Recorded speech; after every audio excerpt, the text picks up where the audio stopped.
Orders in, everyone. Welcome. I got a coffee for fucking weeb.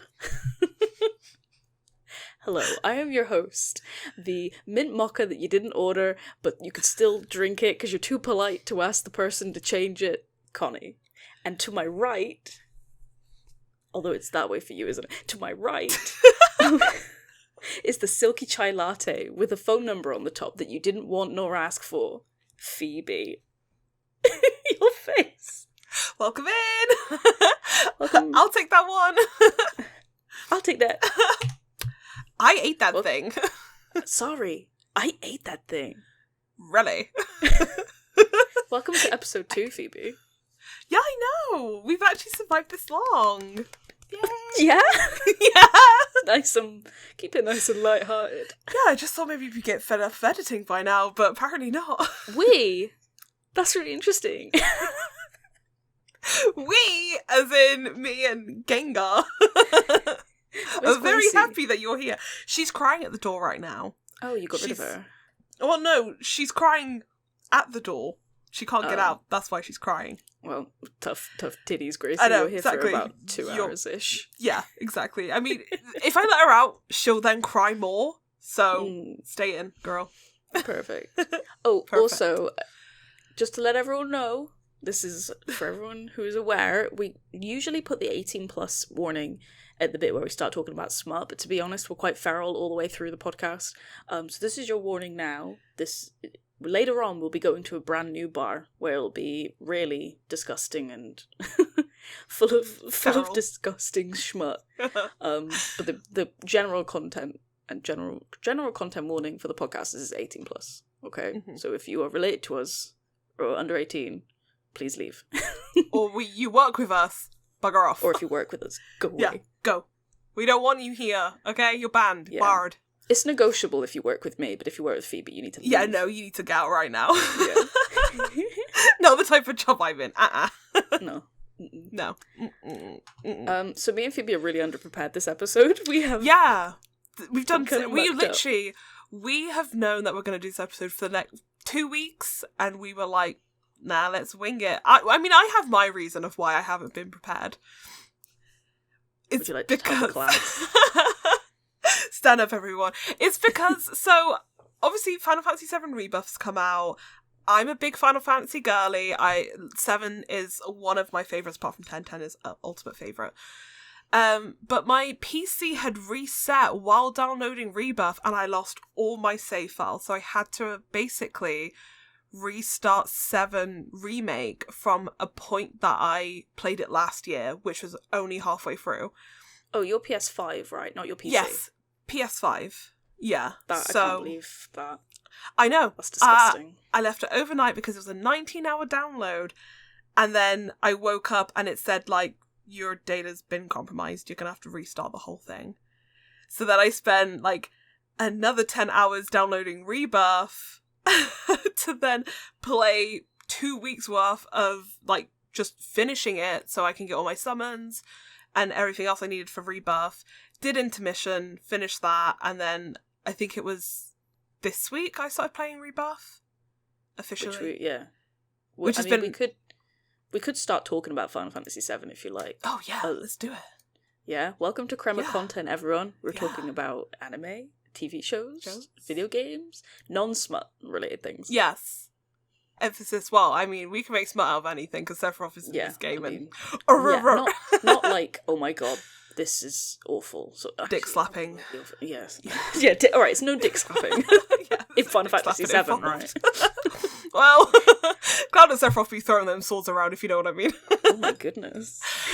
Okay, so I've started Rebirth this week. So after 7, you finally get out of Midgar, and you're kind of thrown into the rest of the world. So you're finally in like a world map. You're not in Midgar anymore. You're in an outskirts town called the Calm. It's like this little village you start off with the whole party. And so in the demo, you're in Nibelheim, and it's a throwback to when you're Cloud, you're with Sephiroth. You go back to your home village. Did you know that they did an anime adaptation of that? No, they didn't. What? Yeah, they did. There's an anime adaptation of that bit. of Nibelheim. No way! Yeah, so you could see like anime Tifa, cowboy Tifa. You'll have to watch it at some point. Yeah, I'll have to get into that content. So you played the original Final Fantasy VII, haven't you? You've like finished it and everything. Yeah. Was that like a year ago you did that? Yeah, like a year or two You're ago. one of like the few people I know who actually are a fan of Final Fantasy VII and then finished it. I feel like there's so many people who say they love Final Fantasy VII and they've actually not even like got to disc 3. No, literally, I think done all of it. Most people have stopped at disc 2 because they thought, oh, end of game, I've got our mid cart done, completed. No, I finished all 3 discs. I finished it completely. Did you do it on Switch? I did, probably because I really like handheld consoles. That's my all-time favourite. And it's such a cozy game where it's so lovely to play on a handheld. Because I think it's like, I think Final Fantasies were always meant to be on a handheld console because obviously it was by Nintendo. No, Final Fantasy Square Enix, bestie. Oh, I thought like the games were only meant for... Wait, no, because that's not... No, because I'm thinking of Nintendo's never always had handheld consoles. Oh my god. I'm a DS girly, so all I've ever known is DS. I forgot that Nintendo had consoles. Okay, scrap that. I'm chatting shit. It's just really nice to be on a handheld console. Because I remember reading upon Square Enix, because they were more partnered with Nintendo. But when 7 came out, they went with Sony instead for the PlayStation because they... I didn't know that. Yeah, because the whole thing, they really wanted to be more 3D, more action, because Nintendo at the time was more very flat 2D, and they just didn't have kind of the place to render what they wanted. That makes sense. So then Sony bought them instead, and then Nintendo and Square Enix had this massive rift. Like, they didn't work with each other until the owners of the company at that time had departed. Yeah, because they did a port or a remake, I can't remember which one, of Final Fantasy 3. Final Fantasy 3 is also called Final Fantasy 6. I'm not 100% sure on that. But yeah, they like remade it. So there's like a few Final Fantasy games that are on the DS, because I had a few. Yeah. But yeah, like, I think the playing Final Fantasy VII retrospectively makes sense on something like a Switch. It doesn't feel too old or clunky, especially if like you didn't play it back in the day. Because I can imagine trying to play like the remake, the remaster HD port that they did like on a PS4 would just be a bit clunky. Yeah, and with every single game on devices, you get like kind of like special add-ons. So on the Switch, you can have like no combat mode. You can have like twice as much speed. I don't think you can get that on some consoles, depending on where you play it on. There might be different perks for each console. I remember I bought Final Fantasy 9? No, Final Fantasy 8 for the Switch, and then I had Final Fantasy 9 on the PlayStation 4, and I was like, there's different things. What's this all it's about? like night and day. So Switch is better if you want to play Final Fantasy 7, because you can put no combat, and then you can have it where you have like your ultimates all the time. You're like, I forgot what they're called. Yeah. And limit breaks? Limit breaks, yeah. You can have like as many limit breaks. You don't have to die. So if you're kind of like new to RPGs and you kind of want to play it and you want to have a good time, I would recommend doing that, because towards the end I think I just put on whatever because I really wanted to finish it, because the promise Connie had made me for finishing Final Fantasy VII was we could watch Advent Children, and obviously I was really into the content of Final Fantasy VII at the time, so when Connie offered me this, I sped through it. I was like, God, I need to get this finished. I'm on disc 2. I gotta get through it because I want to see my beautiful like Cloud in this really nice HD. And yeah, beautiful film as well. And I haven't even finished Final Fantasy VII. No, I got to like a little bit after Aerith. The thing that happens with Aerith. I don't want to spoil it. Spoilers.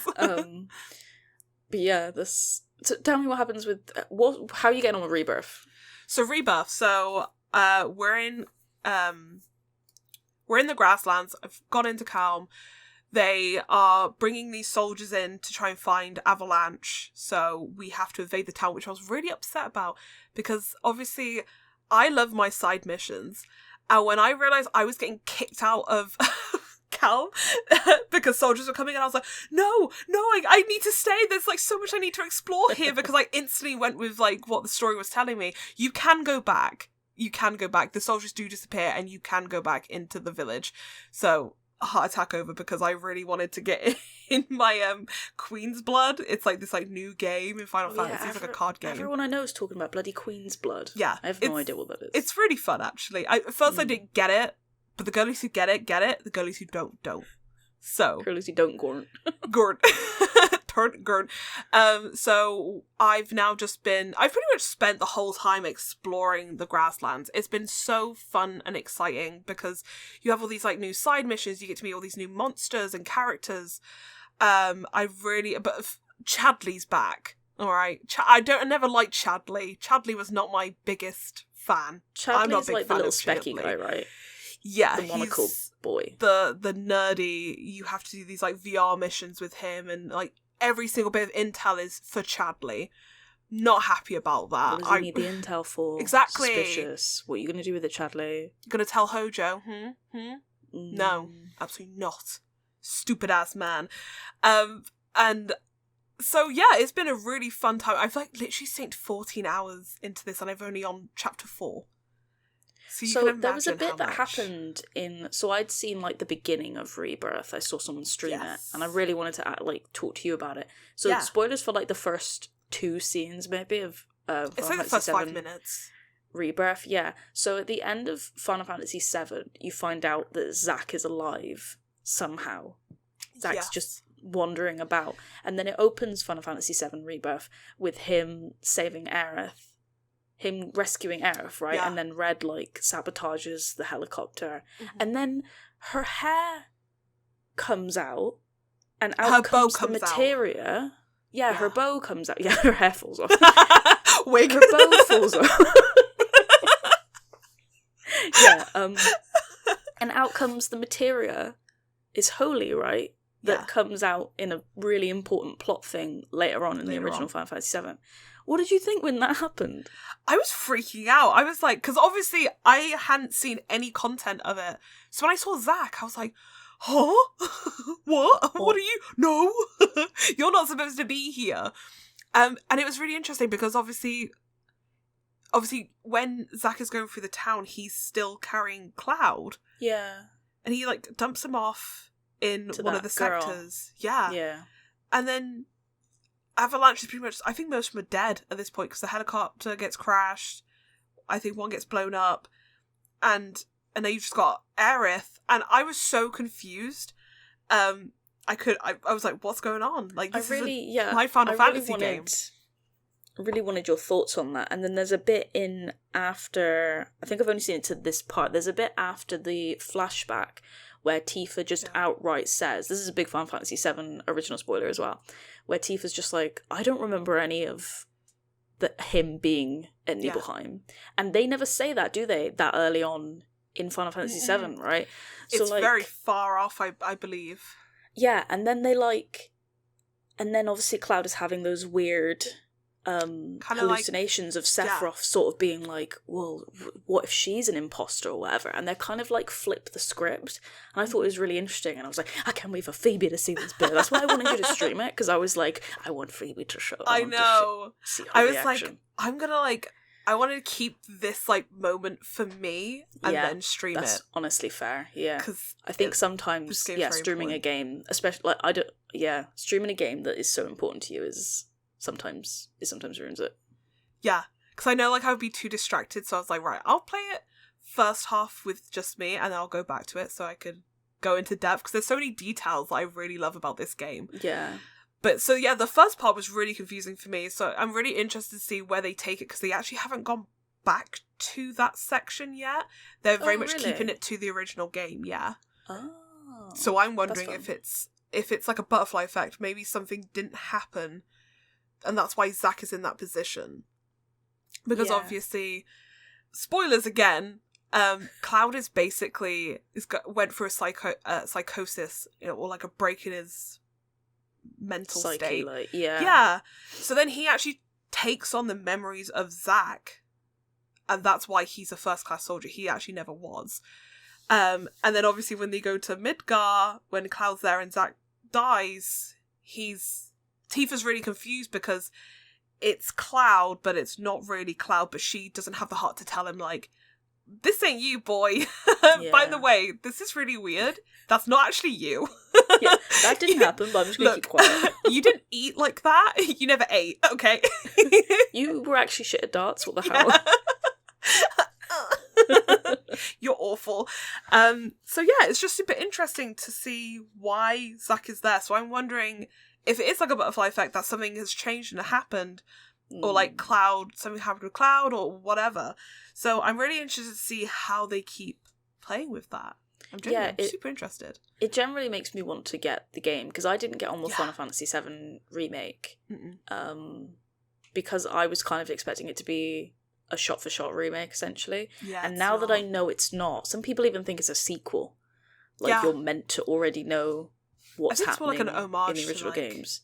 The original, almost. But I like how they're sort of playing on new fans and old fans. Like, they're playing with them a little bit. You're kind of expecting things to be one way, and then, you know, you get... Because in the first remake, the first part one of it, when these fucking cape men just keep showing up and everything. Yeah, I was like, who the fucking man. Kingdom Hearts is this? I don't want them here. Nobody wants you here. Yeah. Boo. Boo. Yeah. It's a really beautiful, interesting game. There was one scene I do want to quickly touch upon. Yes. Actually, no, before that, why the fuck do the Moogle have teeth? What is with that? No one asked for this. No one asked for the Moogles to... kill this guy with hammers. Like, they look so ugly. They look vile. Give me Final Fantasy 9 chocobos right now, you cowards. Don't you dare show me this little rat with teeth. Ever again. Okay? So I'm talking to you Square Enix people. How dare you? Okay, but that's the only complaint I've got. But one of my favourite scenes in the original is when you're in the swamplands and you come across this massive snake. I think he's called the Midgar I know what Soma. scene you're on about. Yes. You know what you're talking about. Did Sephiroth do this? Do this? Barrett, yes, of course he did it. Who else? But this fight, like, really blows, like, the wind out of you. You struggle so hard to the point where you have to give up and, like, go back to the ranch and grab some chocobos because it's the only way you can get over there safely. So after retreating, you flee, you come back, and it's a lot more safer. But when you do get back, the snake has been impaled on a tree by Sephiroth. And it really takes you out of that moment and you start to realise how powerful, godlike Sephiroth really is. I love that scene. It's so good. Because you have, like, hints of how powerful Sephiroth is, but it's not in that moment when they are looking up at this snake impaled on this big-ass tree. It's such a sick art as well. Yeah. I would like that, like, in a tapestry or something, because it's just really, it's really iconic. There's, like, a funny meme, isn't there, of, like, someone that had smashed up a basketball hoop. And someone like, did Sephiroth do this? But in the original Final Fantasy VII, have you seen Sephiroth yet? No! I don't think you had you? You don't see him for, like, the first 10 hours of the game. Yeah, so it's kind of like... See him from Midgar. I kind of understand why, from, like, a creative game perspective, why they keep shoehorning Sephiroth loads of times and play it more on, like, you know, it being about Cloud's mental state and stuff. But it was more impactful in the original game because you just knew Sephiroth as this guy, and then you see that fucking snake and you're like, oh my god, I'm kind of scared to even find out who this guy is like or anything. Yeah. Because, like, nowadays everyone knows Sephiroth. Like, I knew Sephiroth and I never really touched a game. I don't think they would have gotten away with not showing Sephiroth in the first remake. No, for sure not. It doesn't have, even though it's not the same impact as, because obviously in the original, like, you heard whispers of Sephiroth, like, you never really got to see him, or see, like, what has become of him or what he's doing. But I found that really more interesting in the original and not carrying that over to the remake because, again, we all know who Sephiroth is, so it's not new to anyone. So what was it like in the original, in the remake, sorry? In the remake for Sephiroth, or this scene. With the spite, the snake bit. The snakes, yeah. So I just encountered that scene literally just a few hours ago. And in Rebirth, so the fight occurs, but it doesn't give you, like, it sadly doesn't give you the same, like, the defeating feeling you felt when you first started fighting him in the original. It's quite easy to, like, kind of beat him almost. But it gets to a point, so after you finish fighting him, he grabs Cloud and he drags you underwater. So it's you and Cloud and the snake, and he's intertwining, and you can like feel like the panic.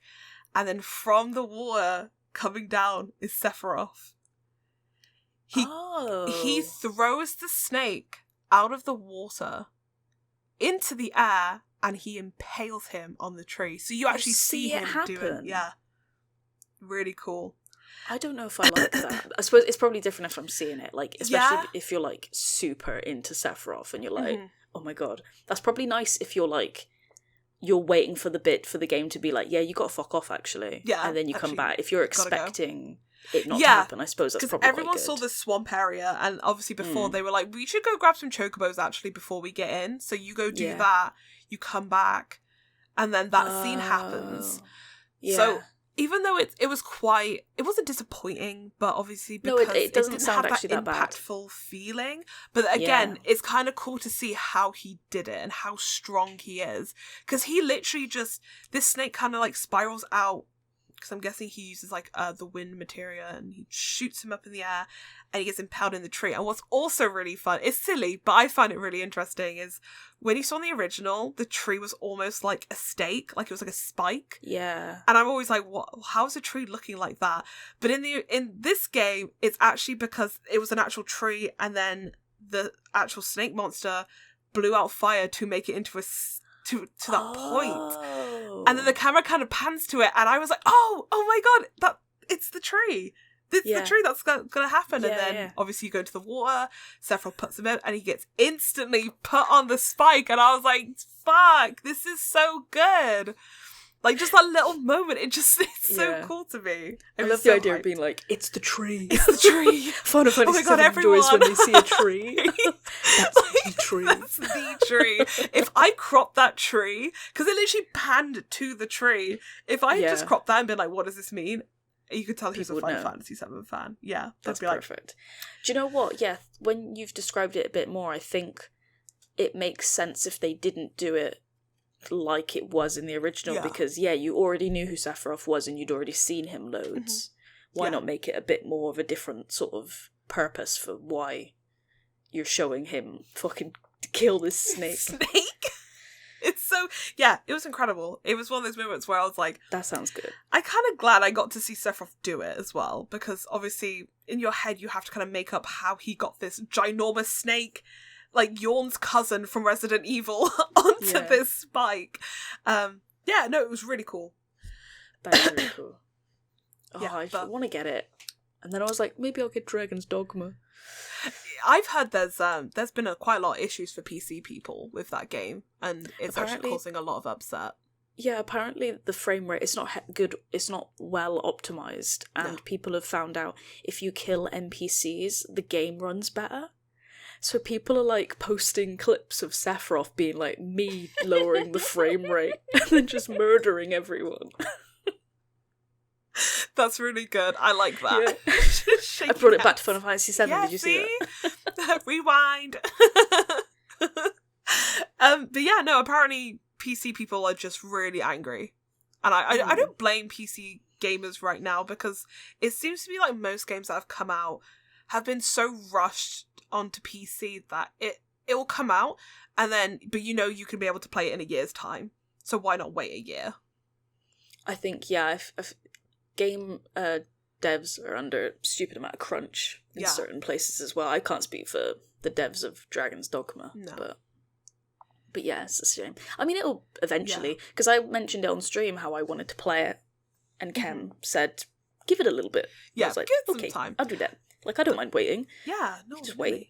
It's why, I never buy games from the start and automatically play them, because there's always going to be adjustments that are going to be needed. You like your PlayStation 5 to corrupt first. Replay the whole then section. Do it. I like corruption first, actually. Last Sunday, Phoebe had done all of that stuff. She finally finished Final Fantasy 7 in intermission, and then she came over to my house and was like, right, you need to finish Final Fantasy 7, because I'd gotten up to, in Remake, the first one, just before you get red. Yeah. So we're like, right, we're doing that. We're literally so outside your whole of head Hojo's was like lab. Final Fantasy 7. Final Fantasy 7, Final Fantasy 7. It was like shaking. I was like, right, more content for Phoebe. I do need to, I'll finish 7 before I jump into remake, otherwise it's going to be really, or rebirth, sorry. Otherwise it's going to be really confusing. Intermission? Yeah. I guess. I'll play that one for you. You need to play Dojo Cerberus. I do. I need to find like a really sick emulator for that. Legal. A nice legal way of playing Final Fantasy Dirge of Cerberus. Please don't come for me. Legal. You have the game? What? You have a gay? What? You're my gay. No, you have the game. Oh, of course, yes. I do have the game. What were you about to say? Back. I was, funny enough, speak about emulators, there was a big case with Nintendo suing an emulating company, right? Yeah, the reason why that happened, I believe, is because they were charging people for using that emulator, so they kind of ruined it for everyone else. That's where it gets... Like, emulators are a little bit of a grey area, generally, but once you start charging people to pirate, or not necessarily pirate, but to play video games, that's kind of when Nintendo have grounds to do something about it, essentially. Oh, interesting. Because I didn't hear that they kind of ruined it for everyone. Yeah, someone always does. There's always that one person in the playground that just can't shut the fuck up. I know. One person in the playground has to fucking steal everyone else's Pokemon cards, and now we all can't bring our Beyblades to school. I can't bring my Tamagotchis anymore. Thank you very much. Because you drowned yours. Because Timmy knocked his teeth out with his. God's sake, Timmy. Do you know, fun fact, I got mine confiscated, my Tamagotchi, and we had a whole meeting about it because there was like 20 Tamagotchis in this woman's drawer. And then our head mistress came in and was like, your Tamagotchis will all be taken off of you. And everyone burst into laughter and was like, oh, Tamagotchi. And she was like, stop it. No more laughter. She thought they were like designer brand. Yeah. Tamagotchis. And no one ever forgot it. I will still talk to people from my primary school. They're like, yeah, Tamagotchi lady. I'm like, yeah. That's so good. It was great. And I didn't like this woman either, so... All of it, all the belittling, all the bullying, good stuff. What have you been doing? Oh, what have I been doing? So I need to get my notes up. Actually, I've been I've been watching an anime called Seventh Time Loop. I mentioned it last stream. You know, I was talking about this fucking Dr. Elise and how it was shit. So Seventh Time Loop is a little bit bad. It's not that much better. It's not like... It's okay. It's not a groundbreaking anime. I wouldn't tell anyone to go rush and watch it, but it's like good. It's like okay. Do you know what I mean? It's okay. I'm sprinting right now, like the Devilman Cryman, sprinting to my PC to watch it. Devilman Crybaby. Yeah. So it's about a woman who... She has had 7 lives. So each time she relives her life, she gets back to the point from when a prince that she was about to be engaged to has broken it off.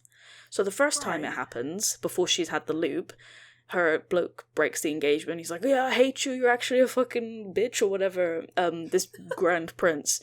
And she's like, oh my god, this is awful. And then her family disown her because she's like, and what's so fucking funny, Phoebe? It's just... I don't know. Her family disown her, and then she bumps into these people, like, because she's like wandering these woods. She bumps into these people that are merchants, and I'm gonna stop looking at you. Are you looking at Gracie? Is that what it is? No, it's just like the family hate you. They all like abandon you. I don't know why it's making me laugh. I just find abandonment. The family tell you to go kill yourselves. What would you do if a family? So yeah, she gets picked up by these merchant people. They teach her how to like be really good at, you know, doing trade and things like that. She gets swept up in a war and then she dies. Second time she wakes up and it's the exact same point of the prince saying, I'm gonna fucking disown you, you're not married to you anymore, I'm not engaged to you anymore. Then she is like, oh my god, I've got a second chance in life, this is great. So she quickly runs back to her house before her family have a chance to tell her to kill herself. And she like brings her belongings and everything. She brings her belongings and everything, and is like, right, okay, and then I'll have all these things with me to help me with the thing that I did before with these people that I happened to meet in this woods. So she eventually gets to the woods, and she's missed them because she took too long to go grab stuff from her house. So she was like, fuck, what do I do? No. And then she is like, I can't remember what she does in that exact life, but she picks something else. So that, like, there's different scenarios that she's done in these 7 lives, or is it 6? I think it's 6 lives, and then we're now watching the 7th one. You know, she becomes a doctor, she studies herbs, what were the other things she did? She did loads of other stuff, but each time her life is like a year into this life, she gets swept up from a war and dies. That's the line each time. I got swept up in a war and I died. And then the 6th life, she becomes a soldier, so she pretends to be a guy, and she becomes like a night soldier. So she's in the war, and this is what it kind of opens with in the anime, where it shows this like dark prince-looking guy, and he's covered in blood, and he's murdering everyone. Murder! He's telling everyone to go kill themselves. He's slicing everyone, killing everyone, and then he kills her. No, and then she wakes up. So she got swept up in a war and died.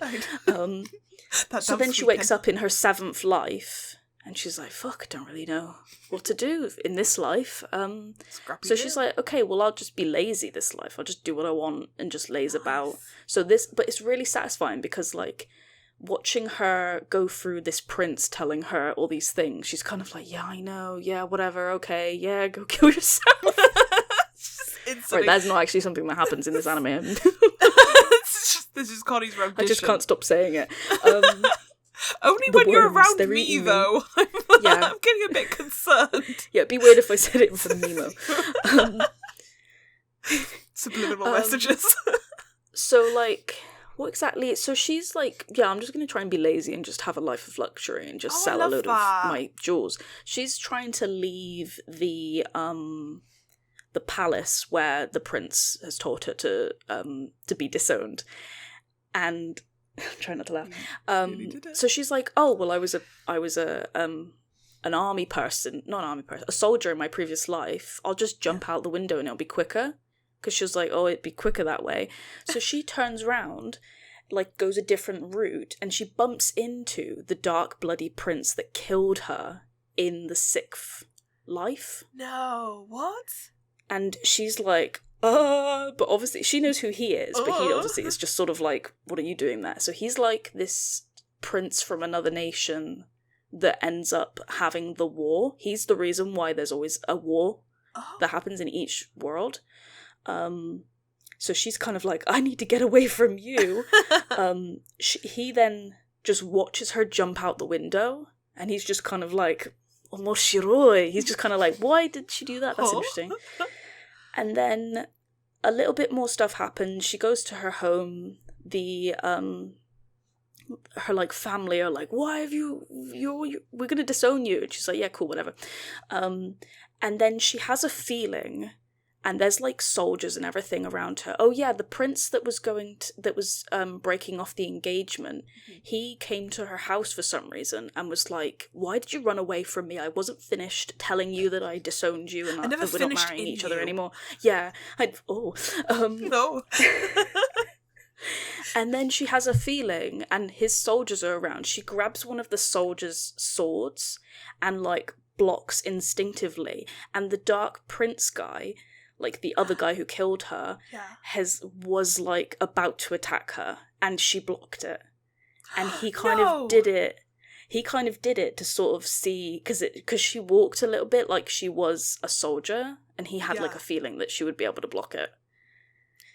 That's so sexy. What? Yeah, and then you know, there's a load of stuff that happens where the prince that broke off the engagement didn't realise that this dark prince guy is like who he is, so he's bad-mouthing him, and then his dad comes. There's this whole thing where his dad's like, Jesus Christ, that's Jason Bourne, you know, don't talk to him, that's John fucking Wick. Oh my god, how could you?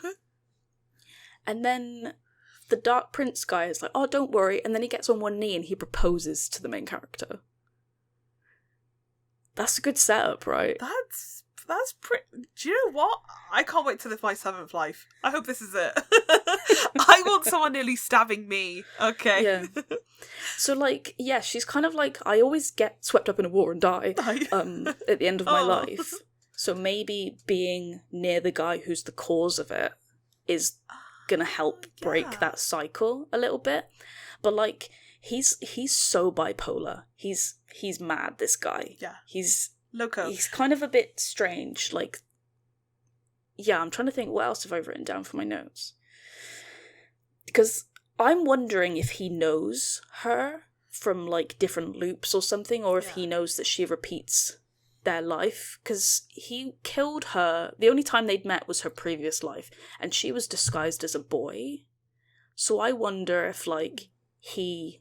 Like, because obviously we saw the end of that life when she got killed by him. I wonder if something happened after where he realised that that was her or something. Do you know what I mean? Yeah. I'm wondering if there's more to this story than like what's a loop happening. Inside of a loop inside of a loop. Like a loop. But yeah, so there's maybe loads he dies of, like, afterwards. Possibly. Like, But we don't know why he does the war each time. It starts off with him, like, killing his dad, and then he goes to war. Why do men always do war? There's no real reason. Mate. Why? why do men do war? Why do war? That's a good question. Why do we send the poor? War? Yeah. We said, why is it always in Singapore? What? Why is it always in Singapore? Singapore. From now on, I'm Switzerland. Yeah, it's like, I'm quite a few episodes in. There's sometimes, like, some random side stuff about the maids and everything, and I don't really care about that. Yeah. There was, like, some juicy bit where she got kidnapped by her personal maids and her bodyguard, and I was like, ooh, this could be interesting, and then it was just a bit boring. They kiss in episode 5. Wow, okay. That's pretty early. That's good. That's even better than A Sign of Affection, because that was in episode 7. Yep. Perfect. Put on the calendar. Sorry about this calendar. But yeah, there's a interesting bit in the most recent episode I watched where she wants to spar with him because she misses, fighting in her previous life, but her body hasn't, like... I like that they added the thing that obviously her body is different to her previous life, so her muscles aren't as strong as they were when she was a soldier. So she wants to spar with him, and then he does a move that he did in the previous life before he killed her. So she manages to, like, know that's about to happen and dodges him, and then she thinks in her head, like, oh yeah, he's definitely not as strong as he would be in a year's time, or however long it is. And he's like, you're thinking of someone else while fighting me. Tell me who it is. And she's like, and it's one of those things where she's like, well, I can't say it's you, but I can't say it's not you. So she's just kind of like, I don't know what you're on about. And it's, I just love situations like that. Sweetie. It's juicy. I'm trying to think about being belific, actually. Maybe I'm belific. Maybe you are. Maybe you are. But yeah, it's nearly good. It's fine. How many espressos would you rate? Out of how many? 5. 3. 3? Yeah. Okay, 3 espressos. Yeah. 3 espressos. I like that. How many would you rate the first couple hours of Final Fantasy 7 Rebirth? 5, 6 shots. 6 strong coffee. Yeah, it is. It's hitting me. Like, I'm addicted. Like, do you know what I'm thinking? I'm thinking about just playing it. Like, putting the podcast over here, playing it. Let's just make this a stream instead. You're just playing it for me. Let me just talk about Final Fantasy 7. I think I've always had this pure love for that game. I think most Final Fantasies I've got, like, a little bit of a... Especially 10, because I feel like 10 really bonded us. It did. Yeah. It did. It's a beautiful game. It is. So yeah, that's 7th loop. I don't know if I'll keep watching it. I probably will. Yeah, I've got, like, some animes like that. I've started to, like, repeat a lot. And one of them is probably not going to be a favourite of people's, is Attack on Titan. Oh, do you know what? A lot of people like Attack on Titan. Yeah, they do. I think, like, there's obviously some really deep underground belly of the story that I don't want to comment on because it's very, yeah, I don't have the words for it, so I don't want to say anything too stupid, but it has some stuff in there. Are you rewatching it from the beginning then? Yes. I was actually a massive Attack on Titan fan when I was a kid. I was for a time. So as a kid, I was younger than you. I was still in secondary school. What? Yeah, so I was a kid. Yeah. Oh, I remember watching it weekly. Sure. Yeah. When it came out. And my friend would play it in the drama club. There was like a little drama room. Jesus, you're so young. I know. It's disgusting. It's so funny when I say I'm a kid and you're like, what do you mean you're a kid? And I'm 5 years younger than you. It's too long. I know, it's too gross. What made you want to rewatch it? So, people were like really hyping up the ending. They said it was really good. Yeah, I keep seeing clips out of context and I'm like, I kind of wish that I had a mate who'd seen Attack on Titan so I could be like, what's happening here? What does this still mean? Luckily for you, I'm going to be that mate because... Yeah. So I want to start from the beginning because obviously when Attack on Titan first came out, there was a massive gap until season 2 because I'm pretty sure when season 2 came out, I was working. So I'd literally come from secondary school to like, I think it was college. Quite a long time, wasn't it? Yeah. And then, because people didn't think there was going to be another season. No. And then they just kept churning them out after that. Because I can't even get to grips with how many there were. I remember, I think it was season 2 or season 3, and it's kind of aimed at Levi and his uncle, and they're scrapping at one point, and there's not many Titans after that. I think the Titan part was really cool for me. I liked the Levi and Kenny part. I'm trying to think of what bit I got up to when I stopped watching it. I think I got up to the bit where Rainer and Bertolt, is that his name? Yeah. You find out some things about those two people. Mm-hmm. Some big plot points. And Annie. Yeah, because I had read the manga for quite a bit. There's like a fun bit where... Yeah, so in the anime I got to that bit, but in the manga I got all the way to like the bit where some people were like, wait a minute, this is... Hold on. Why are they wearing those sashes? And it's really funny because in the manga, he kind of like straight up draws Mads Mikkelsen. He's like, this character, you're Mads Mikkelsen. There was some character references and people brought up old photos of some scientists and mechanics. Oh, I didn't know about that. Yeah, one of the characters looks like a certain kind of doctor that used to experiment on people, but I don't want to get too far into that. Cool. Yeah. No. But yeah, it's going good. I actually like it. It's so, I don't know. Attack on Titan's always been that sort of anime that kind of feels like home almost. It reminds me of like got really that like good nostalgia times. vibes for you. For sure. Like that first season, like just like the soundtrack, like the VAs and like how it looked and just the story just like really took me back to like a really nicer time when I was younger. It was really nice. It just reminded me of like school and like all my friends and all of us just packing into like the drama room to watch. That's so funny that like that's your comfort thing when you're just seeing people getting murdered and stuff. Because people called it like the anime Game of Thrones because people couldn't believe that all of these characters were like just getting killed off. Yeah, and it's like one of those animes because you find like a lot of times like when you really like someone you see them throughout all the seasons, but Attack on Titan was that first one for me where people I liked started dying.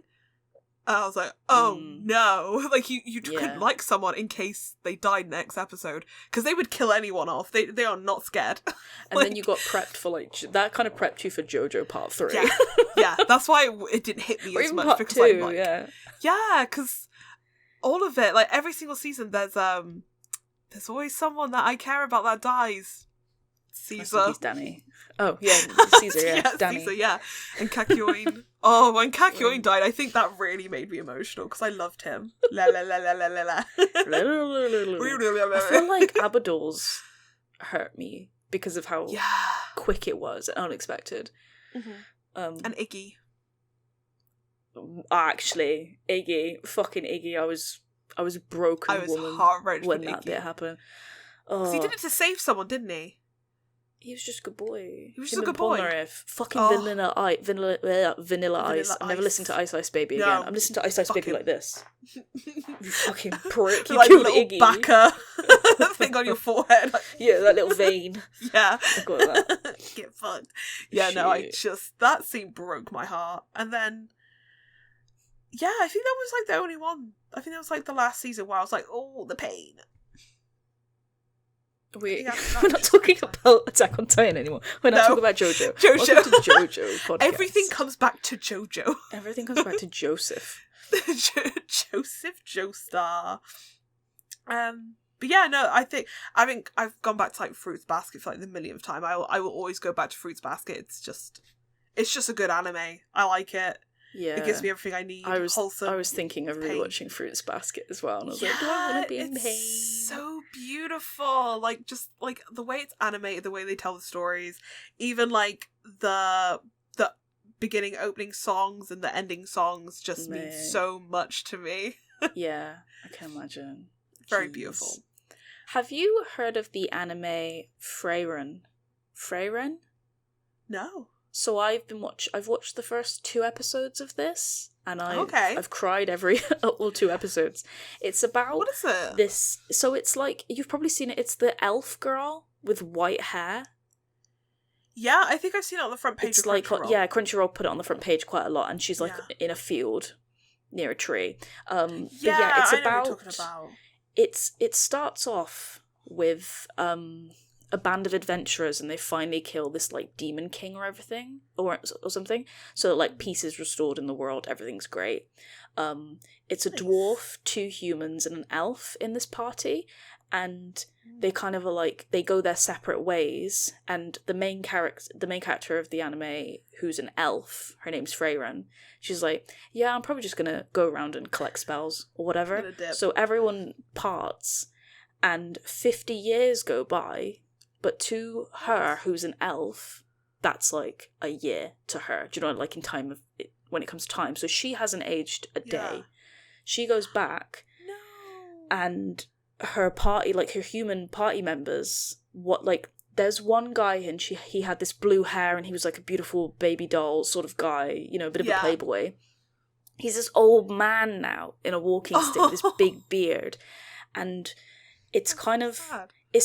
So some stuff happens. The blue-haired guy dies. He passes away. I think you should watch it, Phoebe. It's really good. It reminds me a little bit of Violet Evergarden. I don't want to say too much of what's going on in it. I love that anime. But it's kind of like her experiencing, you know, these relationships that she has, time passing, because she's quite reserved. She's quite stoic. So that part happens. I think 20 years pass, or there's another span of time, and then the other human party member, she like goes to visit him because she's assumed he's died, but he hasn't. He's just really old. He's got this little girl who he's looking after, and he's kind of like, could you look after her for me? And she's kind of like, I'm not sure. I'll think about it. Yeah, like it starts from there, and it's like just really interesting. I'm only 2 episodes in, so I don't know the full thing of what happened, like what the rest of the anime is going to be like. But you know, she'll have flashbacks of her remembering time with her party, and it's really like heart clenching. Yeah, heart wrenching. But it's really nice. And I cried all 2 episodes that I've seen. I love animes that really tug at your heartstrings. Yeah. It's something so raw about it and so memorable. Like, I always remember, like, the pain of an anime. Rather than if it's all the way just wholesome. Like, I just forget it instantly. But when it's just so, like, it just sits in your heart, I love it. I don't know if it's done that thing where, like, you're filling in the blanks because they're not showing you everything. Or, like, that they're really good at making you feel like these group of people and their journey and everything of them defeating this demon king or whatever, because now peace is great and everything's going on is fine, and she's just kind of living her life. But it is, it's just, I think it really is appealing for people that have probably played a lot of RPGs and JRPGs, kind of getting a sense of that journey, and then the bit after the journey. It's just, I recommend watching it. She walks into a party like, hi old. Hi old. Hi old. You wrinkly. Yo, biddies. Your titties fell to the floor, girl. What happened? Wow. Yeah, that's good. I like that sort of stuff, so I'm gonna put that on my watch list. I would get more into it, but I think I want you to watch it As I was explaining it, I was like, I want Phoebe to watch this, actually. Yeah, actually, I'm not going to say too much. This is for Phoebe to watch. Yeah, no, that's good. I'm going to put it on there. I need something new to watch anyway, because everything's kind of dwindling and finishing soon. Yeah. I'm trying to think. I've been watching a bit of Mashal. Have you heard that? No. I wasn't going to talk about it. It's literally just imagine One Punch Man, but magic. I've heard of this. Yeah, people were like a little bit like on his face. Yeah, I know exactly which one you're talking about. It's quite funny. Yeah, sometimes animes are just okay, and that's fine. They don't have to be spectacular or anything. But yeah, I haven't really been watching that much recently, so I've got really nothing to watch TV shows. But I don't know if you want to get onto the different bar, unless you have anything more to say. Got anything else? Do I want to talk about Control? Oh yeah, because you've been playing it. Because it's who's the company? Is it Alan Wake? Oh shit, I don't know, but it's the same people that made Alan Wake. Yeah. So I played Alan Wake 1 on stream, and then a lot of people are recommending that I play Control. I don't know if people were meant to know that Control is linked to Alan Wake until like halfway through the game or Wait, what. it's linked? Yeah, so it's I don't know if, but I don't know how. I don't know how, which is quite interesting because people were like, because I really want to play Alan Wake 2. It looks so good. I've only seen that one iconic scene that they did at an award show. But yeah, I was highly recommended to watch to play Control first, and I already had it on PlayStation Plus from like a few years ago, so I was like, cool, yeah, I'll grab that. Put it in my basket. I kept getting stuck on it, and I'm trying to speed run it because I'm playing it in evenings. Stuck on it. I only have short stuff. Oh, did you play a little bit of it? Yeah. So I played the start of it because you go into the building and you're trying to find what happened to your brother. Yeah.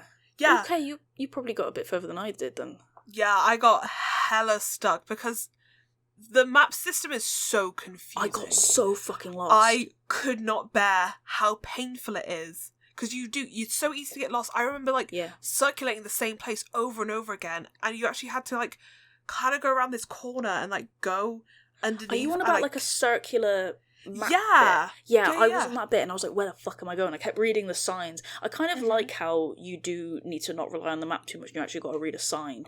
But I've never missed yellow paint so much. I know. Where is it? Because everything's red or grey. Yeah. And you're just really trying to figure out where to go.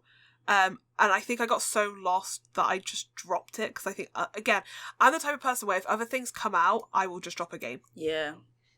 So I kind of only just found out that she's looking for her brother and that the thing that's in her head is called Polaris. That's kind of all that I've done. But I was struggling with it a little bit and I wanted to get right through it and I was getting stuck and everything. So I saw that on the settings, there's accessibility settings where you can one-hit kill things. And I was like, nice. I'm going to fucking do that. Yeah. Since most of my time is now been taken up by being a mother,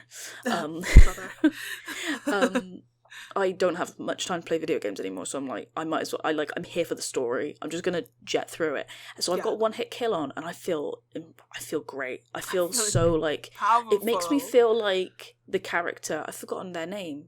Jesse? No. What's the character's name? Well, anyway, is it Jesse? The main character. Just when I'm in a room full of dudes, I feel like fucking John Wick just going doom, doom, doom, doom, doom. Right, cool. Yeah. I'm just going to keep going. It feels great. Proper action movie. I love that sort of setting. Because I feel like, as a girl as well, whenever you play video games, you always feel like you have to pick the hardest difficulty or never pick easy. You can't do that. You have to, when really, have a nice, good time and just hit the one-hit kill button sometimes. I will only ever play games on easy because I've got nothing to prove to no man. Much as men will come in here and be like, I bet you're on easy mode. I'm like, yeah, I am. Yeah, I am. Yeah, I'm having a great time. Pissed off. Because I love that whole person coming in and trying to wind me up and I'm like, true, that's fine. I have 3 older brothers. You think I care what you say? I don't care. Did you see that video I sent you of Meg sounds like egg and she's playing Valorant? No. You need to watch it after the podcast. She there's a person on her Valorant team, her VC, that's really rude to her and being sexist, and she goes, whoops, woman moment, sorry, my titties were on the keyboard. And it's really good. I'll have to send it. Well, I'll resend it to you so you can see it. But it's really good. I love that sort of stuff. I love women. I love women doing women things. Women. But yeah, I'll probably talk about Control when I've finished it. Yeah, for sure. I'm interested to know. I'm so lost. I always get lost. I'm like, where am I going? And then I've got to, like, YouTube it. That feels, like, so awful. Because I'm like, I'll type, like, I need to go to this one place. And usually it'll tell you in text form where you got to go. But I think because a lot of places are called the same thing, or you got to go back to places, I was like, I'm just going to have to look at a YouTube video like a peasant. See what they do. I have to copy someone else's content. Plagiarism. Do you have the episode 1 docket open? I was going to say, do you want to lead us into the new bar? Or do you not have it? I don't have it open. I have the one I quickly made. So you may have to take the lead on this one. Well, on that one, Phoebe, take my hand. Let's go to a new bar. Let's do a little pub crawl. Huh? Let's go. Maybe just grab this over here. Take a strong hand. Welcome in, everyone. Where are we going, Connie? We're going all aboard. Boop, boop, boop. Boop, boop, boop. Ayo, ayo, ayo, ayo, ayo. 3. We're going to Caramel Smacchiato. This is the 18 plus proper content warning. We're talking about disgusting, horny shit, right? We're not just frothing milk and grinding beans. Please leave if you don't want that. We're staying keen. We'll see you next episode. Mean. Yes. Ooh, I like that. I like that. Yes, we'll see you next episode if you're not keen on this sort of content, but we very much are. So get scrapping. Get out. Scram. We'll text us when you get home, but we're going to go on to this bar. Yeah. Okay. Kiss on the head, sweeties. Good night. Do you have the content warnings for what you're going to talk about? I do. I'll read the very long list. I'll do the parts that I'm going to be talking about because there's a lot to this content warning. So for people who I haven't been speaking to, I've been reading a very cool dinosaur book. Because I found out... scared to find out. My calling in life, I think, for smut, is to find the weirdest things. Because the weirdest things come to me. Falls in my lap. So I think, may as well just tell a story. So the content warnings for this are dinosaur sex. Ori, I can't say that. Fisting. Vor, gore, pain, blood, sadism, masochism, captivity, camping, cults, candy, insects, arm trauma, shoulder trauma, amputation, interspecies sex, menstruation, brains, carnivorism, sexism, misogyny, speciesism, classism, ableism, abusive parent, abusive co-worker, infidelity, pornography, fire, water, forest, farms. Why is there classism in a dinosaur fucking book? Unorthodox use of personal lubricant. Implicit and explicit threat of sexual assault. I don't remember that part. Inaccurate dinosaur anatomy. Accurate dinosaur they anatomy. Don't know that. The same sentence. Inaccurate and accurate.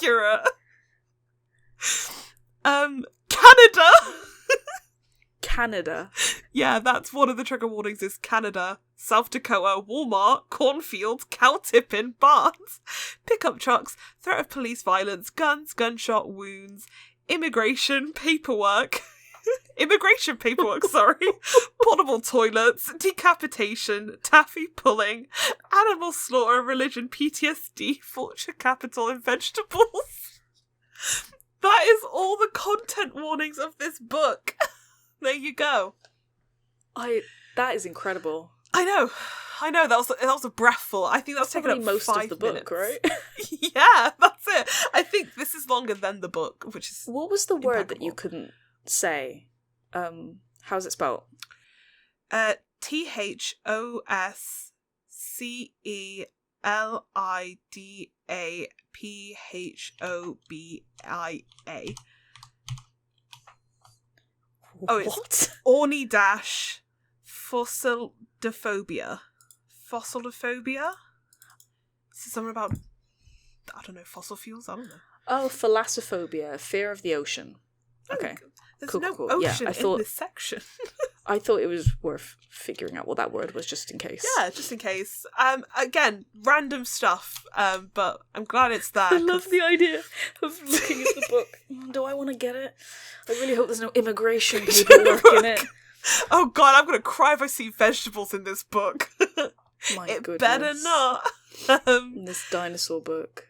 Yeah, this amazing dinosaur book. Okay, so this book it's kind of set in a fictional western on a farm where the protagonist, who's called Tantis, It's a nice name. Yeah, it's a pretty name. It's actually like, yeah, we'll get on to the names in a bit. So the book is actually called Wet Hot Allosaurous Summer. That is what the book is called. On the book, there's a quote, and it says, "She was a country girl looking for excitement. He was an apex predator theropod."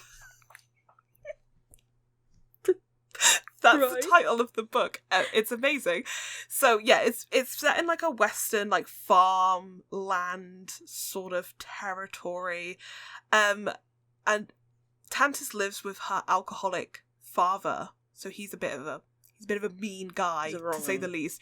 He doesn't like the dinosaurs. So there's dinosaurs, by the way. They're kind of like workers. Okay. Yeah, they're kind of like working dinosaurs. So they kind of work with like the oils of the land and stuff. Is it a little bit like Hannah and the Beastmen? Do you remember that? A little bit, yeah. Kind of like, there's dinosaurs there. They don't like roam the cities. They're kind of like just country working. It's kind of like horses, kind of in a way, like working dinosaurs. And what type of dinosaur is it? Allosaurus. Yes. If that is a real dinosaur, I don't know what's real or fake anymore. I think it is. Yeah, it is. Yeah. Oh, okay. The first image on Google is a little bit scary. Yeah, they look terrifying, don't they? Oh, it's like a T-Rex. Yeah. So the image, the drawing of this book is incredible. I will place it on screen here for people to see. It's really well detailed, but the woman kind of looks like that cat. She kind of has that like kind of turning of that cat from Sorry, what's the name of this book again? So it's called Wet Hot Allosaurous Summer. So yeah, the woman's kind of looking at you like the Tekken cat. When you do the finisher, kind of like that side eye. Right, yes. Can you see it? It's a really good cover. Yeah, it's beautiful. Like, genuinely, like, it is such a beautiful cover for this book. Yeah. For the context really good. inside is crazy. It's really fun. So, Tantis is she's always been drawn to the dinosaurs. She will sit on top of her roof and draw the dinosaurs. But she's never really gotten close to one. She kind of sees them from a distance because her dad hates them, to a point where he finds the book of the drawings and like tears it to shreds, and he like slaps her across the face and is like, those goddamn dinosaurs, you stay away from him. It's like Little Mermaid. Yeah, exactly. But in horny dinosaur sex. But I'm trying to think, when I was reading it, I kind of, in my head, the dad looked like Sam Elliott. That's why I wanted to ask. That's awful. I know, it's terrible. But I had to picture it in my head. So the dad was kind of like Sam Elliott. The woman reminds me a lot of the woman out of The Mummy. And the dinosaur's a dinosaur. So from Jurassic Park or something. One of my favourite actors. From the movie Dinosaur. With the lemurs. Yeah, with that stupid Disney's dinosaur. So this one night, she's kind of in the mood. She's sat on top of her house, and I think she's throwing stones around at the dinosaurs, and she's like, do you know what, I've had enough. I can't remember too much of this segment of the book, because I was genuinely just laughing a lot of the time. But it gets to a point where she goes into the barn, and she is kind of walking around, trying to get through it, and I think she falls at one point, and then there's a dinosaur there, and he's in the barn. And they're kind of looking at one another, and she can't really see that much. But they have these kind of devices on them when, if you touch the device on the dinosaur, you can read each other's mind. If you accept... Oh, so dinosaurs can't talk then? No. From what I can remember, I think it's a device and you telepathically can talk if you let one another in. Oh, okay. So they let each other in, and then he's like, girl, you thirsty for me or what? kind of scenario. And then she's like, oh my god, like, he's so sexy. Push his hair behind ear. Damn. And yeah, it gets very, like, heated. But the way they describe the smell of this barn is like roses and fish. It's really disgusting. Yeah, because he smells like obviously That's fish. really sexy. Yeah, it's really hot. I love salmon. You smell like a sushi bar. Get in my pants. So they kind of have this like tension. It's like very sexual. And all of a sudden, the dad walks in with a shotgun. And he aims it at the dinosaur and he shoots. So and wait, then, they're having sex? No, it's just the sexual chemistry and the tension. Like, it's like... Oh, so they're not touching each other, they're just sort of having, like, phone they're kind of sex, like looking but at one intellectual. Yeah, like Okay. telepathic sex. Yes. Like, is it Dr. X in X-Men? Yeah. Professor X. Professor X, Dr. X. He's got a He step goes down. doctorate. Yeah. God bless him. He works so hard for it. Oh. So yeah, the dad walks in on them and he can tell what's going on. So he's just like, no, don't touch my daughter, you stupid dinosaur. So he shoots, but what was the name? Tannis? I've forgotten the name of it. Tennis. Jumps in front of the bullet and gets her arm shot. Mind you, it's by a shotgun. I don't know if you've seen shotgun wounds, Connie, but it's not like a bullet hole because it's tiny little balls of fragments in a gun. Are not a good time. So her shoulder's pretty much been blown off. And then the dinosaur sees this, picks her up with his little talons, picks her up with his little teeny tiny arms, and bolts it. And the dad's like, get her back over here, you stupid dinosaur. And they run away and they keep running. And then they're in this like field, I guess, far away. And then she's like, oh my god, you saved me. Teehee. And then, yeah, they kind of just get down and dirty and he starts like licking her and then kissing her ankles, I remember, very fondly. And I'm going to read you some parts of this book. Okay. Please do. So this is from towards the end of the chapter. Finally, all the census noise from her farm had disappeared. It was dark. The dinosaur stopped running and set her down on the field. The cold air rushed around her. Pain burned in her shoulder. He touched her forehead. What do I call you? She asked. Well, we don't really have names, he said. But you can call me Big Al. Shut up. You can call me Big Al. The dinosaur's called Big Al. Yep, I ain't fucking with you. You can call me Big Al. You know what? Big Al's toy barn. Baby girl, you can call me Big Al. Baby girl. Call me Big Al. She repeated the name out loud and telepathically. Big Al. It was beautiful to her. So simple. She couldn't believe she was here in the field with a dinosaur. Her dinosaur, Big Al. That's so good. It's amazing. When I heard the name of this dinosaur, it was at 2 a.m. and I cackled so hard the cats bolted out of my room because they were that scared. Because I was inconceivable of just pure joy of how my boy Big Al was out here showing off his riz. So yeah, they do the day.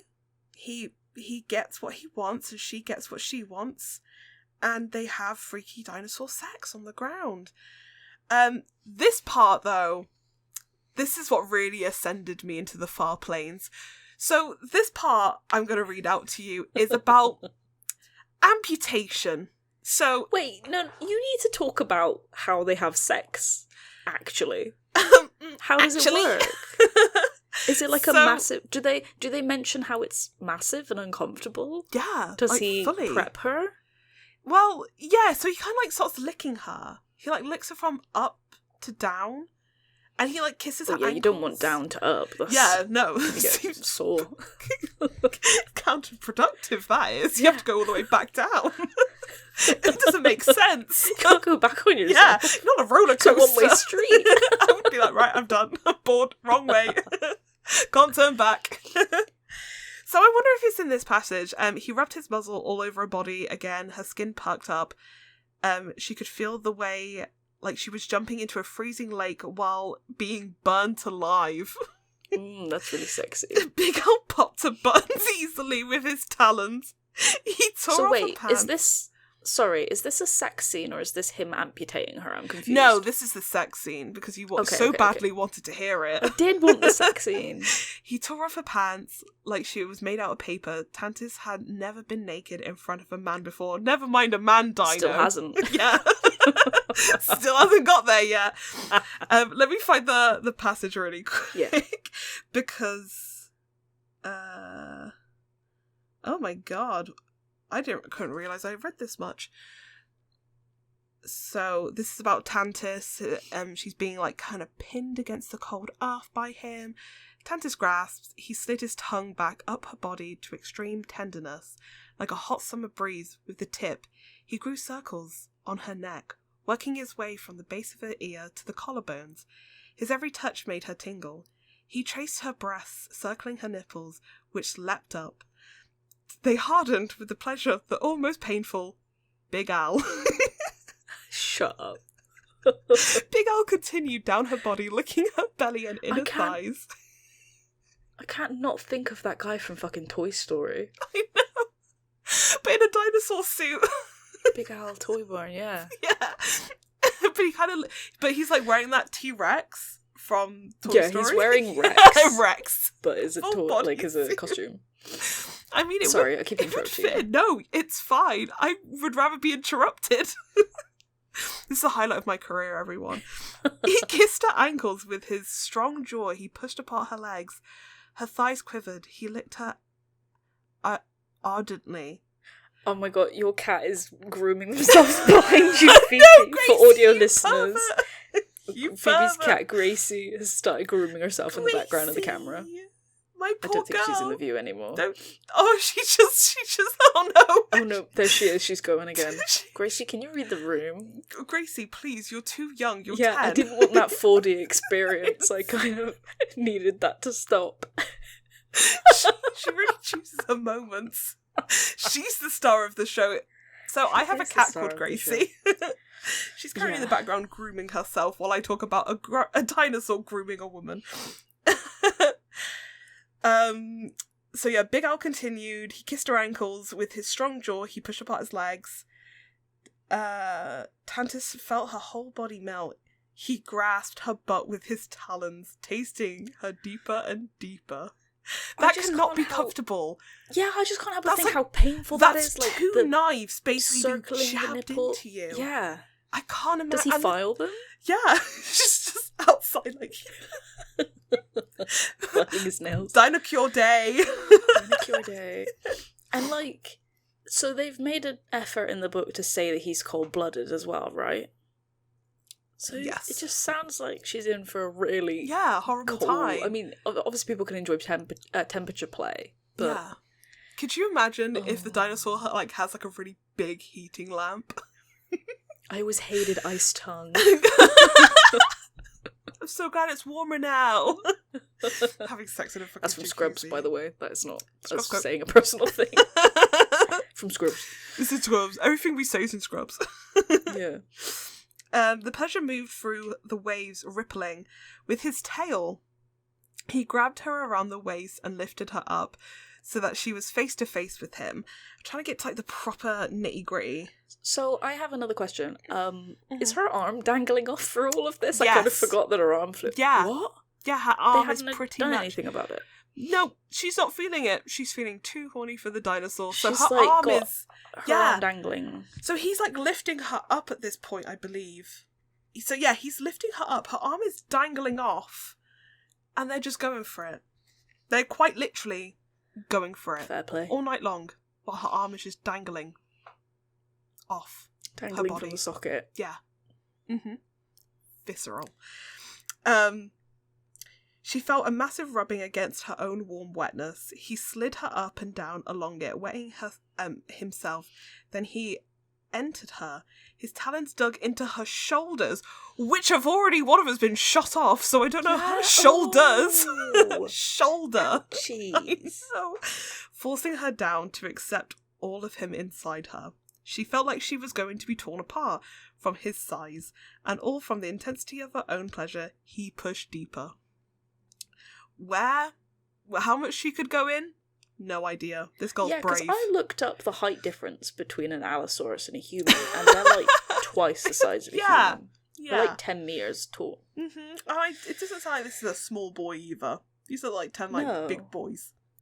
So, she's dead inside her now. I don't even know how you would be able to fully get into that, because there must be like lizard, there's like a lizard species in D&D, isn't there? That's like a humanoid. Or like the dragon guy in Baldur's Gate 3. Mm-hmm. The Dark Urge character. He's kind of hot. But they have like lips. Yeah. Thinking they about look like it. a human. I can't imagine a dinosaur, when it says kissing, like a dinosaur just all of a sudden being like pouting their little lips. They don't have lips. They just have teeth. Mad respect to the person that made this book, but also... They've written many dinosaur books as well. This isn't the only one. This is one of many. Yes. There are tons. Respect. Yeah, big respect to this woman, because she is running so other people can walk. Yeah. And this part I'm reading, it's all free. It's a sample. You can read it for free. She's given us God's work.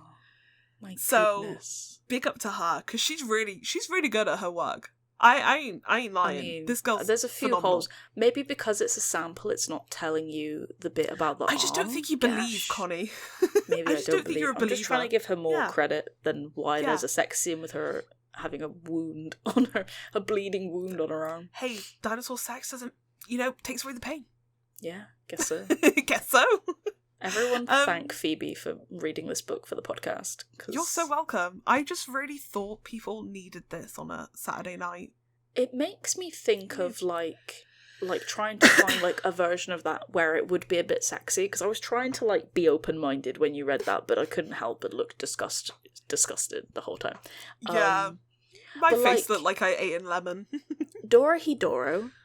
Is it Caius? Is that his name? The main character? I be really interested in reading if anyone had made good fanfic of him. Yeah, because he's in the lizard head. Mm-hmm. Because his voice so much as well. You can develop into that. Everyone in that goddamn hands. Series is so nice. I feel like most places, you need to describe either that their talons are retractable or they're not there, because otherwise you're just imagining someone's insides being stabbed. Yeah, like their shoulders being ripped and their butts being torn off. Yeah, that butt bit. Ooh. It doesn't sound pleasant. Like talons. Talons are massive. Yeah. They're big.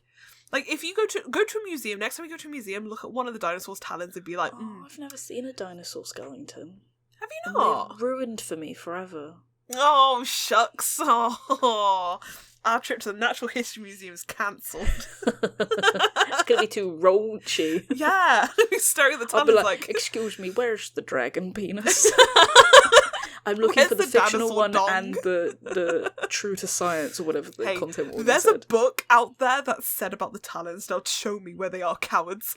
Where are they? Are they all back? Right now. I want them on my back. Give them out now. So that's pretty much the sex side of it. There's not really much else. This is a nice section. He was churning her insides into a soft, satisfying butter.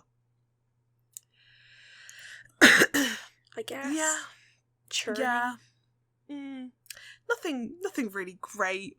Her body knew what to do. Instinct took over. Big Al moaned. Big Al moaned. With his big lorry. Lorry-sized dick. Sounds like my Big wife. Al moaned. How does a dinosaur moan as well? Because obviously they're telepathically. They screech. Did you ever get those TikToks where it's this is actually what dinosaurs sound like? Yeah. So it would be what we think they sound like in movies, and it's that, and then what they actually sounded like, and it's it's they try and make it scary. It's terrifying. Yeah. So, okay, you guys can read the rest of it, okay? I don't need to get too much of the nitty-gritty. You guys are kind of, catching what I'm throwing right now. So this part of it really took me out of it. So this is the part about amputation. Yeah, I was fully invested. I was calling up the dinosaur detectives, Lovers like, where Society. Are they? Tell me where they are. The DLSS. So, okay. Go on, Tantus whispered. You can trust me. I love the taste of your blood. I think that's Big Al saying that. His eyes went shy as he said that.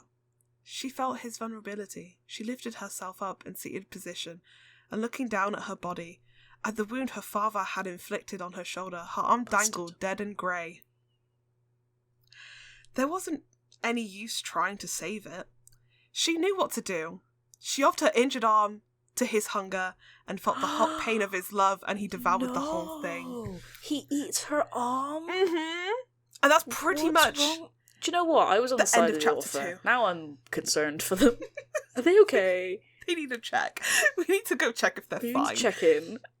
So that was like the end of pretty much. There's like another like little section, but that's like the end of the book. Is him eating her dead grey arm. That's so strange that that's in the sample. Yeah, because that's the sexiest part. And it's like, what, like a token of her love? She's like, my love language is gift giving. Take my arm. Big Al was like, I'm hungry. Big Al hungry. Big Al needs substance. Give Big Al food. Can I have your arm, please? Like pointing his talons together. Yeah. Please. Give me your arm. Your arm belongs to me now. So yeah. But like just she would have bled to death. I don't understand. Yeah, like was his teeth made of like heated anti-bac? Dettol. Spraying Dettol. They were hot as well, so they singe. Yeah, because she would just need to cauterize the wound. Yeah. No, her arm's just flapping in the fucking breeze. Yeah, it's Dr. Big Al. I'm like curious on the rest of the book. But I ain't fucking reading that. No, I believe in self-care. Yeah, I believe in sanity. My lord. So the end of the book, this is how the sample finishes. Tandis woke up to the thin grey light of dawn. Cool wind brushed her ears and cheeks. After deflowering her in the hayfield, Big Al has picked her up and carried her all night, pressed to his chest. When she asked where they were going, he had responded that he knew a place just south of Canada, a dinosaur-human love sanctuary, where they could be safe and sound, blissful to Tantis. Considering Canada. Canada. So somewhere in Canada, somebody's made a boot camp so dinosaurs and humans. There's a load of humans and dinosaurs with one limb missing. Yeah, you have to sacrifice one limb to be in love. It's like a wedding ring, yeah. Yeah. Just walk around and someone's got their leg munched on. Yeah. So that's what Hot Allosaurous summer. How do you feel? I feel just confused. The opposite of aroused, I must say. Yeah, traumatized. Yeah, like it's always interesting because we're both monster fuckers, me and you. We enjoy the media that takes a twist on certain things like that. But I feel like that would be such a hard realm to get in the headspace for, unless it was someone like Dark Urge character in Baldur's Gate 3, but he's like a dragon lizard. He's not a dinosaur. Yeah, exactly. He's like completely different. He's got his own like, and they're more humanoid as well. They're not literal dinosaurs or dragons or anything like that. Yeah, but this guy's a straight up dinosaur. Yeah. Thank you for reading that. That's You're really so special. Welcome. Get her off the bar. She's had too much. Banner. Last orders. Orders up, get out. See some ID, love. I'm 40, get out. Get out. When's your birthday? It's so funny because the thing I want to talk about is like the polar opposite in terms of like enjoyment and quality. I've been rereading. I read this fanfic a while ago. I actually haven't finished it, and it's one of the best written fan fictions I've ever read ever. Like, and I usually say that and then I forget, and then no, but like this is one of the best fanfics. It's called Infidelity by it's on AO3. It's by an author called Taurus, and I found the fanfic. It's Gojo X Reader fanfic. Nice. And I'm not a big Gojo enjoyer either. Like, he's fine. Not. No. And I had found this author because at the time, it probably was like 3 years ago or something, I was looking at Garo from One Punch Man fanfic, and they did a really good one, and they hadn't finished it. And I was like, oh, well, what else have they got? And then I came across Infidelity, and this fanfic is basically... Do you know the song Babushka by Kate Bush? Babushka, babushka. Yeah. It's basically that plot. It's about... you're married... The reader's married to Gojo Satoru, and it's like turned into a loveless marriage. They like were really hot and heavy at the beginning, and now they kind of like barely speak to each other when they have like breakfast every morning. He works loads, she works loads. One time, Gojo's out in a mission, and he's like looking for this curse with Yuji, and he sees his wife is dancing in a nightclub, and and for a minute, like, Yuji's like, is that your wife? And then he's like, that can't be my wife. But he has 6 eyes, doesn't he? So he proper looks and is like, that is my wife dancing in a nightclub. So he's like, is my wife cheating on me? So it's then turns into this awful, elaborate, it's like so much angst in this book. I can't remember how many chapters it has. So he then dyes his hair black, gets contact lenses. There's a lot of like so toxic. You've got to kind of suspend your disbelief a little bit for like those sorts of plot points. And he befriends her in the nightclub, and she didn't think it was him or anything. She's like, oh my god, he looks just like my husband. But I think the reason why she's not like, that's my husband in a wig, is because their marriage is so broken and distraught at the minute that the idea that he has done that for her is like completely gone from her brain. She's like, no, he wouldn't do that, so this mustn't be Gojo in a wig and, with dyed hair and the contact lenses.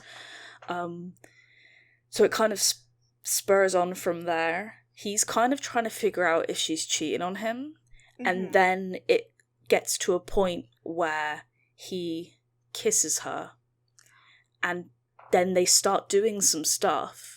And he, like, technically in her head, she's cheating on her husband Gojo, but they're not.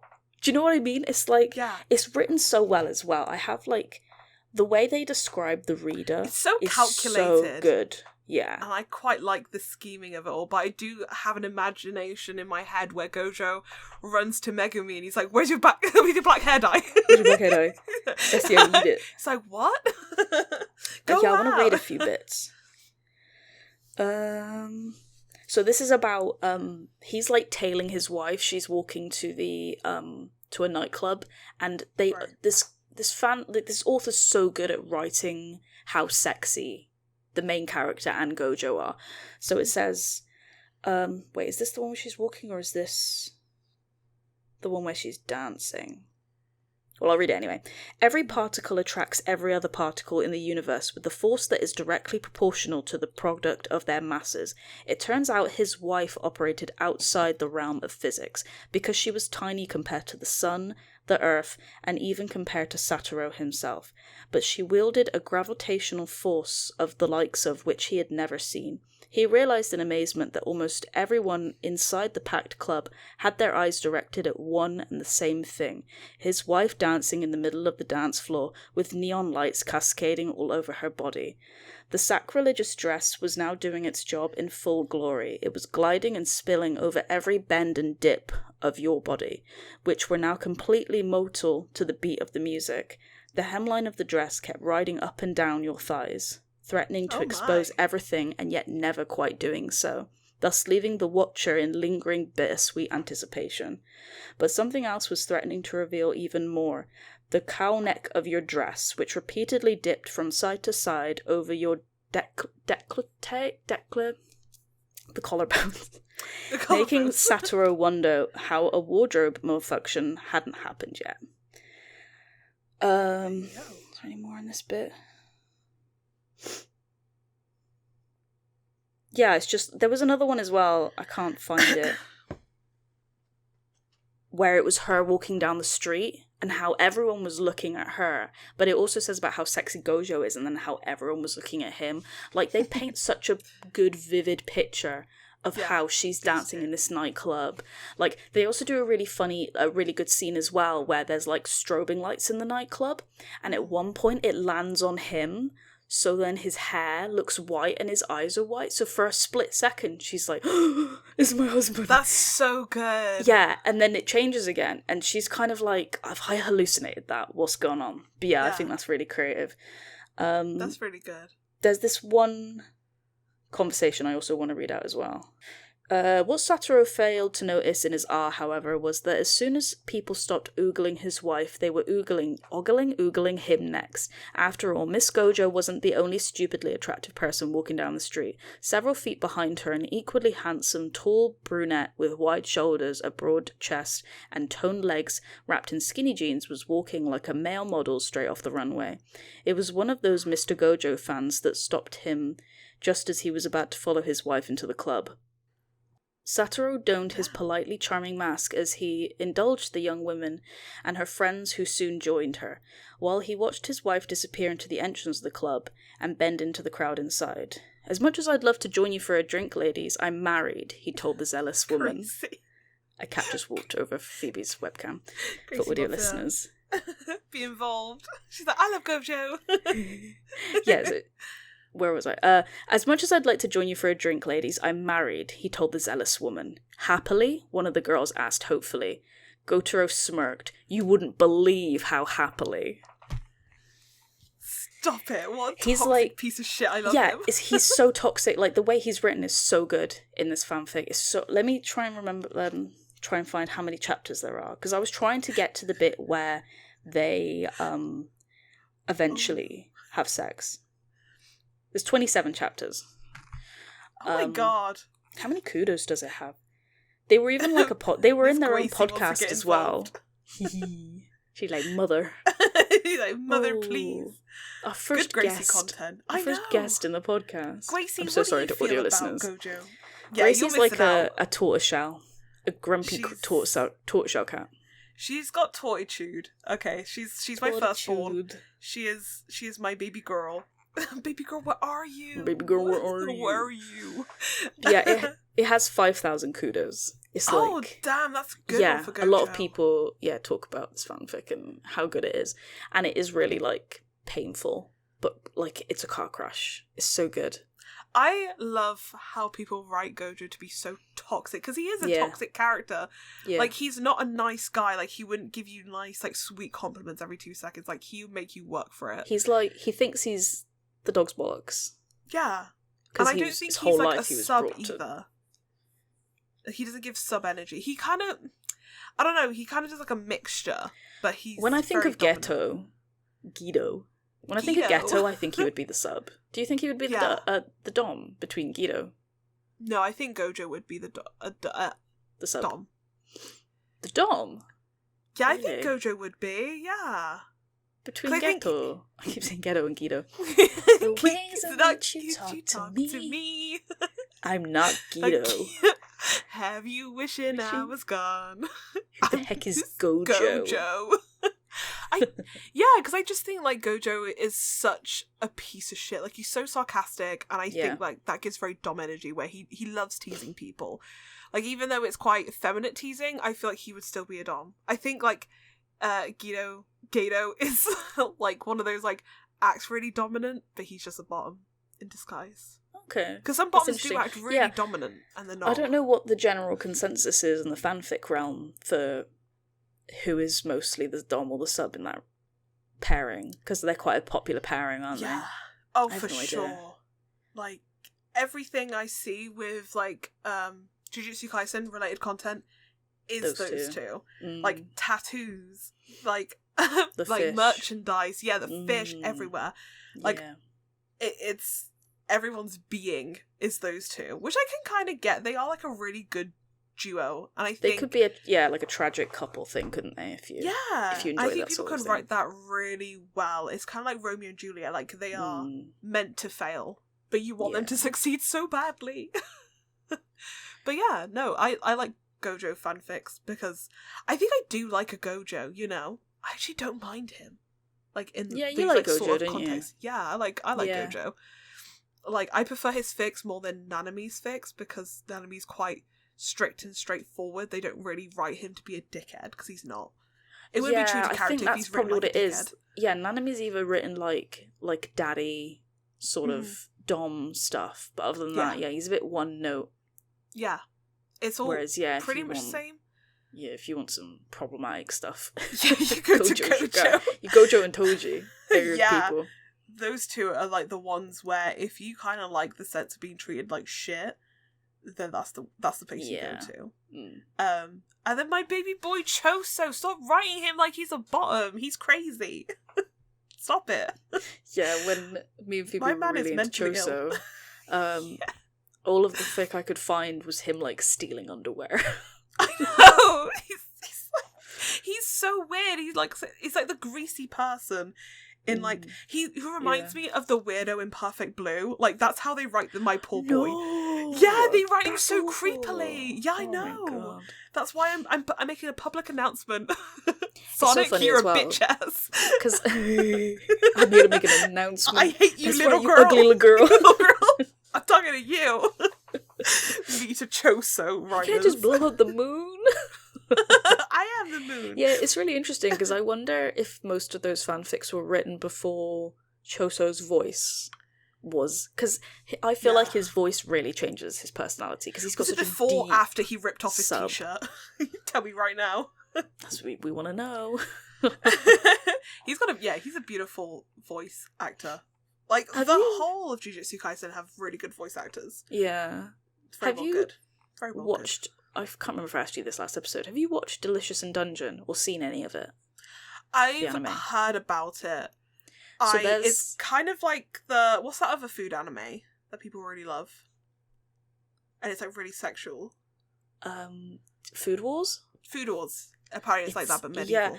Yeah, a little bit. It's a little bit like that. It's quite funny, but the reason I mention it is because in the original manga panel, have you seen the guy with the big beard?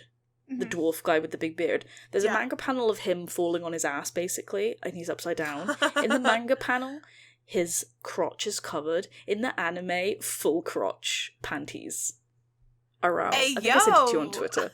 Yeah. But I was like, for the girlies. For the girlies. You know Nature's what, anime is healing. really like drawing the animes for the girlies. But he's not even like what you would call a sexy character. No. But it was just really funny how, like, we're going to show you his bulge in these pants. Even though it's not in the manga. Full schlong carving. I love that. Yeah, but in any other respect, like, they don't sexualize the women or anything like that in this anime. Oh, that's nice. I recommend it. Delicious in Dungeon is pretty good. Yeah, I'll put it on the list. I'm pretty much slacking. I've watched most things now I really wanted to watch. Because our favourite one's going to be ending soon. Sign of Affection. Oh, yeah. I haven't watched today's episode. Nor have I. I watched the last 2 I might do it weeks. after this. Me too. Oh, I think we should talk about it when it's finished. Yeah, for sure. I'm going to put a pause on it. Yeah. Good. We've had a good time today. This has been nice. We've gone to 2 bars. It's been lovely. What a time that is. I know. It's been lovely hanging out. I'm glad we didn't end on the dinosaur book. Yeah, I'm really glad we started with it, actually, because I feel like, it's not something you really want to end a podcast on. That's traumatic. No. Absolutely not. But yeah, no, it's been lovely hanging out. It's been lovely. It's been super being duper. With you. Yeah. Thank you, Gracie. Yeah, big up, Grace, my little girl. If you made it to this point in this podcast, thank you. We really appreciate it. I really appreciate you guys listening. You know, We're available on Spotify. I think we're available on Amazon Music as well. There's also a video version of this on YouTube. We have Twitter, Instagram, other things. We have a TikTok. TikToks, maybe. yeah. There's I need to post on anything that. posted on it yet, but one day there will be. One day when Phoebe gets her shit together, when she works some systems out, she'll do it. No. I think we just do like little silly I really want to do the PS2 thing with you. I was trying to find a photo of us. You have to, because I was going to do that for a TikTok as well. You have to put in your credit card information into an app. I don't. I've got 3 more tries, so send me your photo and I can give it to you. Okay. Thank you. I appreciate They were like, you have to I get like a trial of 3. Yeah, I saw the how-to and I was like, I'm not doing that. Anyway, this has nothing to do with the podcast. Yeah. Sorry. Yeah, thank you everyone. We love you. Thank you everyone for watching. Good night. Bye. Bye.